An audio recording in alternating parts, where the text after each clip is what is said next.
All right, practice problems 1 and 2. I hope I don't run out of room.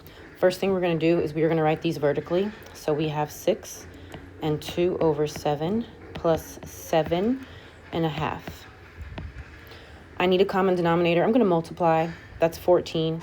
That's pretty small. That is the least common denominator. I'm going to set up my multiplication problems. 7 times 2 is 14. 2 times 2 is 4. 2 times 7 is 14. 1 times 7 is 7. Ooh, that's getting sloppy. Sorry. Add my fractions. 7 plus 4 is 11.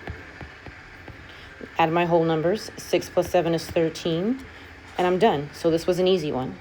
13 and 11 over 14. So in your exit ticket, you type 13 and then a space and then 11/14. No spaces on the fraction part. Hopefully you got that one correct. If not, let's look at number 2, see how you did. Step 1, write it vertically. 10 and 2/3 plus 7 and 1/7. I'm going to multiply to get 21 for my common denominator.